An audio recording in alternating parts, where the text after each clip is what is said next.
അപ്പൊ ഷെഫിനോട് മന്തിയാണോ ബിരിയാണിയാണോ ഹെൽത്തി എന്ന് വെച്ചാൽ എന്ത് പറയാം? എന്റെ പേഴ്സണൽ ഇഷ്ടം എനിക്ക് ബിരിയാണിയാണ്. ഓക്കെ, മന്തി ശരിക്കും ത്രെട്ടാണോ പ്രത്യേകിച്ച് restaurant ഫീൽഡിലുള്ളവർക്ക്?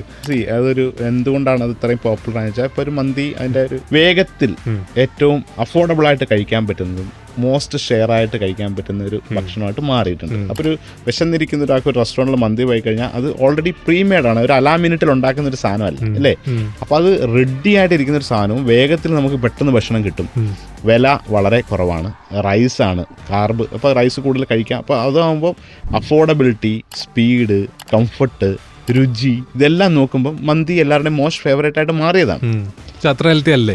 Again it's a rice and meat കഴിക്കുന്ന ഒരു സംഭവമാണ്. അപ്പോൾ ഇത്രയും അതിനകത്ത് എൻ്റെ കൂടെ ഈ മയനൈസ്, നിങ്ങൾ മന്തി എത്ര വേണമെങ്കിലും കഴിച്ചുള്ളൂ, ദയവേദ മയനൈസ് തൊടാണ്ടിരിക്കും. Mayonnaise is not a rice combination at all. ചോറിനകത്ത് രസം വേണം അല്ലെങ്കിൽ സാമ്പാർ വേണമെന്ന പോലൊക്കെ മയനൈസ് കഴിക്കുന്ന ഒരു നമ്മൾ പുതിയൊരു സിസ്റ്റം ഉണ്ടാക്കി അതിൻ്റെ ടേസ്റ്റ് വന്നു കഴിഞ്ഞാൽ അതങ്ങ് പാലിക്കപ്പെടുകയാണ്, പുതിയ ഒരു നോമായിട്ട് മാറുകയാണ്.